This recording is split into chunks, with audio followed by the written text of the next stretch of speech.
Episode kedua ini menceritakan apakah Rabia benar-benar salah dalam cara mengurus anak kecil, dan apakah Mark tetap pada pendiriannya, dan bagaimanakah kondisi Olivia yang saat ini ditinggalkan oleh kedua orang yang sangat dicintainya, yaitu ibu kandungnya sendiri dan Rabia pengasuhnya. Oh ya teman-teman, bagi yang belum nonton episode satunya, link sudah saya sertakan di deskripsi. Tanpa basa-basi lagi, tanpa kebanyakan narasi, mari simak alur cerita kisah cinta antara Rabia dan Olivia. Keluarga dan teman-teman Rabia di India yang mengetahui kondisi terkini tentang Rabia menjadi panik dan cemas, tapi yang merasa paling bersalah adalah ibunya Rabia, karena dirinya lah yang tadinya menyarankan Rabia untuk menghentikan obat itu kepada Olivia. Setelah pemeriksaan di kantor polisi, Rabia pulang ke kos dijemput dengan Nasir. Saat perjalanan, Nasir pesan jika jangan berhubungan lagi dengan Olivia. Tiba-tiba datanglah telepon dari orang kedutaan kepada Nasir, yang intinya petugas kedutaan tak bisa membantu masalah hukum yang dialami oleh Rabia. Di sisi lain, rupanya Olivia ini tak tahu tentang kondisi Rabia saat ini. Dia selalu saja menanyakan kepada papanya tentang keberadaan Rabia. Awalnya papanya jawabnya selalu muter-muter. Setelah didesak oleh Olivia, Mark pun jujur tentang kondisi Rabia. Olivia yang kaget dan sedih mengurung diri di kamar. Hal itu membuat Mark semakin membenci Rabia. Singkat cerita, Olivia tiap hari selalu murung dan sedih, hingga papanya mencarikan pengasuh baru. Rupanya si mbak-mbak pengasuh anak yang baru ini selalu disibukkan dengan main dating app. Dia sama sekali tak menghiraukan Olivia, berbeda sekali dengan Rabia. Rupanya pengasuh barunya ini tak bisa merawat Olivia, makanya Mark memecatnya. Olivia yang sering menanyakan Rabia kepada papanya membuat papanya marah dan jengkel. Dia memarahi Olivia dan mengatakan apa yang telah terjadi. Olivia pun kaget dan penyakitnya semakin bertambah parah. Hingga saat ini Olivia mengalami kejang-kejang yang harus dibawa ke rumah sakit. Rabia yang mengetahui kabar Olivia saat ini merasa sedih dan khawatir, tapi dia selalu dibayang-bayangi tentang perintah Mark untuk menjauhinya, bahkan melarang Rabia komunikasi via telepon. Singkat cerita, akhirnya muncullah ide brilian dari si Iksan yang sedang diskusi dengan Nasir. Iksan menyarankan bagaimana jika si Rabia membuat video kepada si Olivia, yang dengan itu mungkin bisa membuat Olivia perlahan mulai sembuh. Awalnya Rabia tak mau.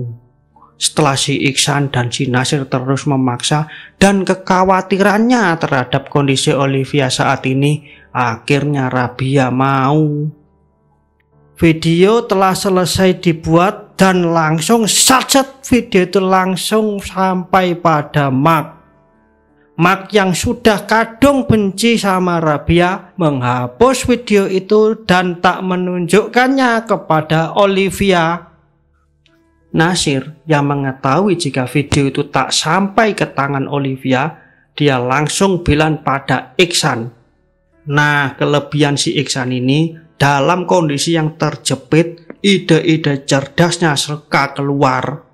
Iksan menyuruh si Daljit dan ibu kos untuk memviralkan video Rabia itu.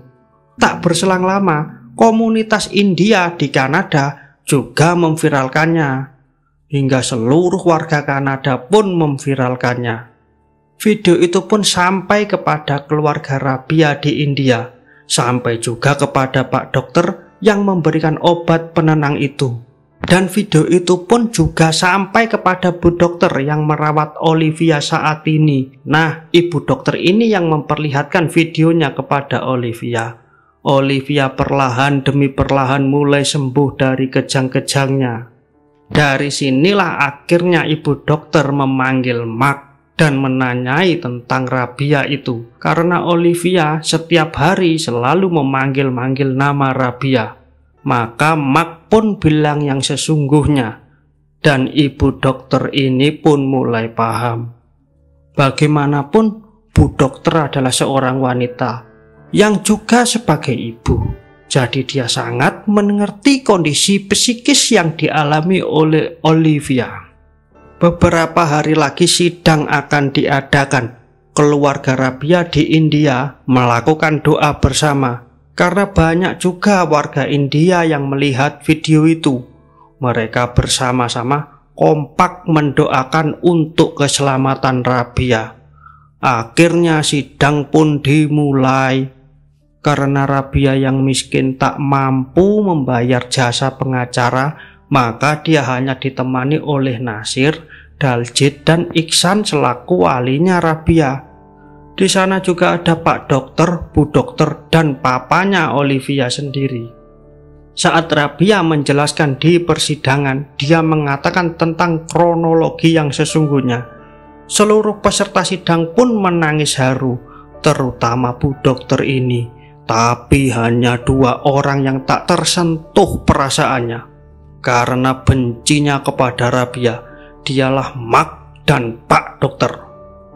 Setelah keterangan dari Rabia selesai, hakim meminta Bu Dokter yang memberikan keterangan selaku ahli. Bu Dokter membantah tuduhan kepada Rabia jika obat-obatan itu tak membuat Olivia semakin sakit. Obat-obat itu umpama nggak diberikan, Olivia juga nggak apa-apa. Malah akan membahayakan untuk Olivia di kemudian hari. Jadi obat-obatan itu nggak ada pengaruhnya bagi Olivia. Bu Dokter rupanya telah mendukung Rabia dan semua peserta pun berbahagia. Setelah Bu Dokter selesai memberikan keterangannya, maka tibalah saat Mark yang naik untuk memberikan keterangan. Pak Dokter berharap jika keterangan Mark akan memberatkan bagi Rabia.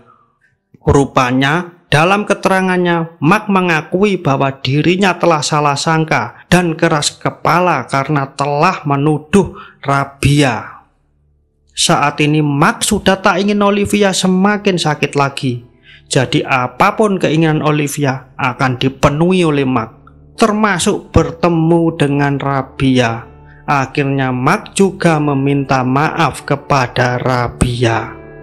Jadi itu artinya Rabia terbebas dari seluruh tuduhan pidana kepadanya. Dan proses hukum itu pun dimenangkan oleh Rabia. Seluruh peserta sidang pun bergembira. Nah, akhirnya Rabia bisa bertemu dengan Olivia. Olivia semakin lama semakin membaik kondisinya. Hingga saat ini Olivia tak membenci lagi papanya. Papanya juga tak sering pergi bisnis untuk meninggalkan Olivia. Di rumah sakit, papanya merawat Olivia, tentunya gantian dengan Rabia. Singkat cerita, Olivia sudah dinyatakan sembuh total. Maka dia pun bisa pulang ke rumah. Visa Rabia yang tadinya telah habis masa berlakunya membuat Rabia harus meninggalkan Kanada. Yang itu artinya inilah perpisahan antara Rabia dan Olivia. Rabia pamit kepada Olivia di rumahnya. Olivia sedih karena harus pisah dengan Rabia, tapi tak sesedih dulu karena saat ini dia bisa VC kapan aja. Olivia pun janji nanti akan pergi ke India untuk mengunjungi Rabia. Setelah itu Rabia juga pamit kepada Mark. Mark yang malu karena menuduh Rabia saat ini mengatakan jika Rabia itu adalah pahlawan bagi anaknya. Hari-hari setelahnya Olivia pun tampak senang. Olivia belajar menikmati hidup dari Rabia. Olivia juga memamerkan kepada teman-teman di sekolahnya jika dia berteman dengan superhero woman di hidupnya. the one and only Rabia. Izinkan saya memberikan sedikit puisi yang menggambarkan perasaan Olivia. Jika yang suka puisi, monggo menyimaknya. Silakan skip bila tak suka puisi. Mama, Papa, dengarkanlah aku, Olivia. Mama, terima kasih telah melahirkanku. Bahagianya aku walaupun Tuhan hanya menyisakan sekelumit waktu untukku menikmati kasih sayangmu. Mama, semoga Tuhan di sana juga menyayangimu. Papa, terima kasih telah memberikan kehidupan yang baik bagi Olivia. Aku tak kekurangan apa-apa, hanya saja aku butuh seorang mama. Ada wanita yang masih gadis dan cantik rupanya. Tapi kenapa kau diam saja? Malah kau mempersilahkannya pulang ke India. Sebenarnya bisa saja kau halalin dia dengan modus mencarikan anakmu mama. Wong aku pun juga sudah nyaman dan suka dengannya. Jangan marah ya Papa jika aku menaruh curiga. Apakah kau lebih suka sama pria yang jenaka? Bercanda. Pesan dari film ini adalah tidak semua niat yang baik itu outputnya juga baik. Kita harus memperhatikan segala aspek. Aspek budaya, aspek prinsip, aspek etika, dan lain-lain. Benar tapi tidak tepat. Kalau istilah Jawanya, bener tapi ora bener. Kalau kita lihat kan kadang banyak sekali kegaduhan dan kerusakan yang diawali dengan kata niatnya kan baik. Sekian saya Andi, terima kasih dan film pun selesai.